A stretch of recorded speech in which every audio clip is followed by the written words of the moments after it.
everybody, my name is Victoria. Welcome back to my channel.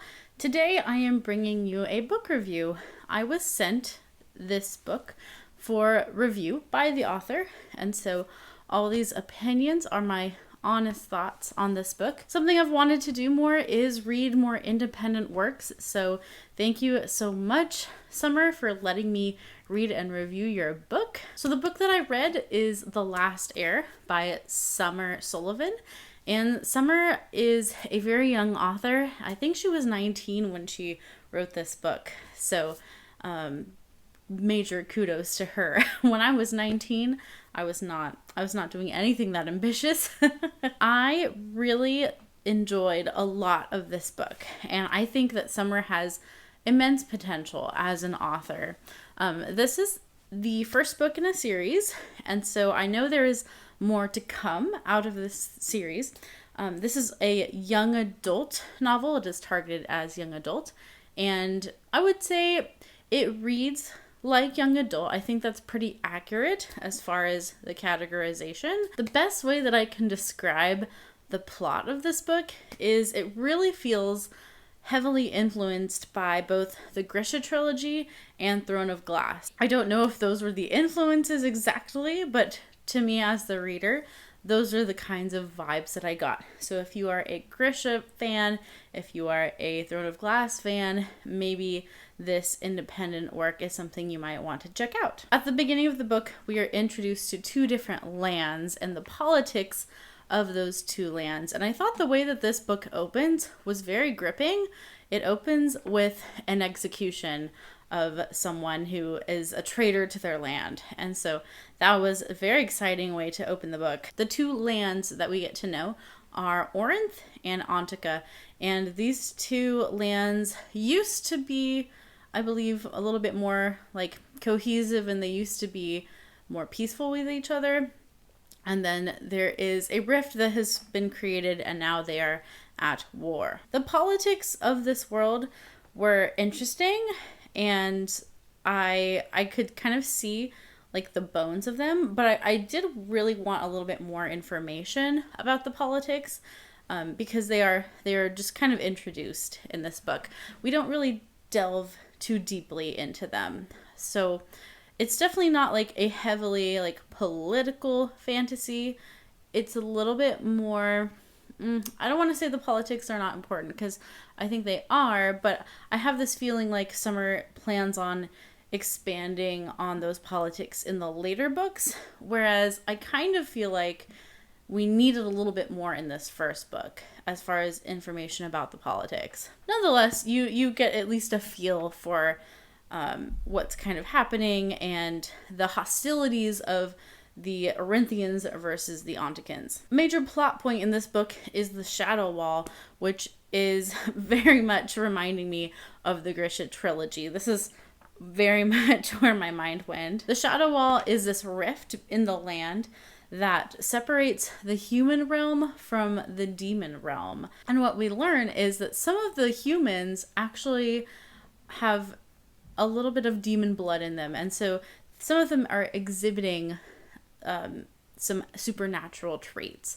that the demons might have as well. So in this world, there are kind of like half human, half demons walking around. So I thought that was a fun aspect of the plot as well. Our main conflict comes in because the king of, I think Antica, and I don't remember, I think it was the Antican king, wants to open the Shadow Wall. He wants to break that barrier so that the demon world and the human world can come over. And I think it's implied that he wants to use the demon world to wage war against his enemies and to be the more powerful king. However, he needs the blood of someone. He needs the last heir. He needs a certain person with a certain bloodline. And so that is where we have this mystery of who has that bloodline.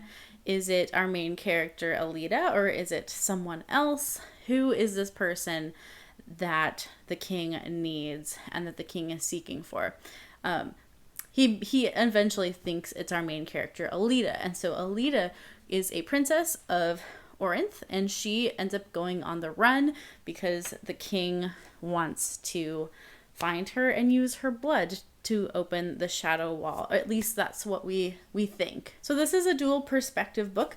We have Alida, who is the princess who is thrown into these very unusual circumstances. Every other chapter, we get to see this other perspective from a girl named Sani, who is actually, I think, Ontican. So she's from the other land, and she is having this kind of totally separate adventure that has to do with her parents and learning who her parents are and who they were and learning about her own background. Between the two storylines, I actually enjoyed Sani's the most. I felt like hers was more developed than Alida's. I had wished that with Alida, I think that the author wanted to kind of end on a cliffhanger, but to me it just felt unfinished. Like Alida didn't really get a good wrap up on her story. That's just kind of how I read it.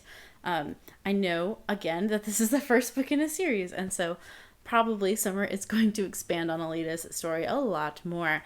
But I felt like Sani's was the more satisfying story to read from because it really wrapped up a lot more cohesively. I also enjoyed Sani's kind of romance love interest. That was a fun aspect of her story as well.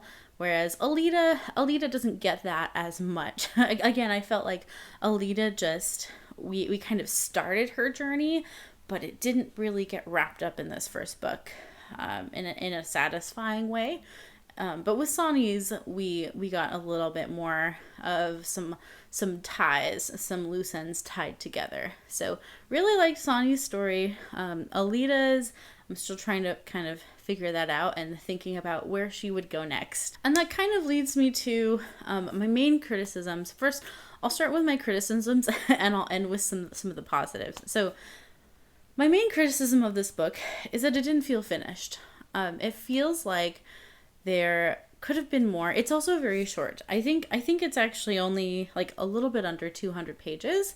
And so I know it's the first book in a series and there's more to come, but I did feel like it was just not completely satisfying as a first book in a series. I understand wanting a cliffhanger and to kind of have a hook for your readers to continue, but I think there's maybe a better, more artful way to do that than what this book does. And so that's my main criticism, is it just felt like it needed maybe a little bit more page length. It needed some more time, some more political intrigue I would have enjoyed as well. That's a personal preference, of course. And then my second big criticism of this book is the grammar and formatting issues. And this is definitely, I think, subjective, because I read a more like earlier copy of this, and I do acknowledge that I read an earlier ebook version of this, and I don't know if I think the next version, Summer maybe has revamped a few things, and so I would be curious to see how that second version changes. So I think if you buy this book on her website, then I think you get that new version. So the version that I read, we definitely had a lot of formatting issues, a lot of grammar issues, just some clunky writing, some clunky sentences. And I know that will come with time with Summer and her writing. I know it's going to improve. But it was a little bit unfortunate that the editing just kind of wasn't there. It needed to be edited a little bit more heavily, I think. Those criticisms aside, we got the hard part out of the way. I do think that this story has a really good premise, and I was interested from the beginning. From the beginning, I was really like intrigued and kept reading. I think there's just a lot of good things that are happening. There's some really great ideas by the author. Definitely some YA tropes. So if that is what you like, then you're going to have no problem with that. But I also enjoyed some of the ways that Summer takes those tropes and kind of changes them as well. I did feel like the stories, probably other than Alida's story felt a little bit more typical, and Sani's story I really enjoyed as being kind of different, and she was just a stronger character than Alita, and I hope that Alita would grow as a character in the future. Again, I just felt like we didn't get that satisfaction by the end of Alita's story as much as we did with Sonny's. Sonny's felt a lot more developed. So I just think there's huge potential in this story and this world. It's a world that I was really interested in, and I wanted to know more. But I think we're just not quite given everything that we want in this book, and that was probably my main issue in the end. But you know, in the future books, I know Summer's going to give more. She's going to give more information. And this book really felt like a teaser of what she's capable of. I do have Summer's website linked down below if this book sounds intriguing to you. I would recommend that you check this book out if you want to support an independent author and to kind of start your journey with this kingdom and this realm.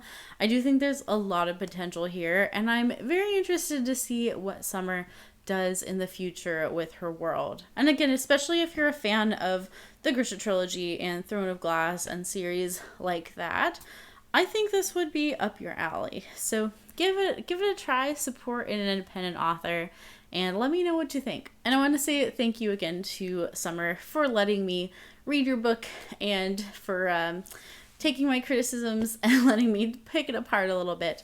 But I did really enjoy my reading experience overall, and I'd be curious to know if you're watching this video, if you plan on checking out this book. And that's it for me today. I hope you have a wonderful rest of your day. Keep reading great books, and until next time, bye-bye.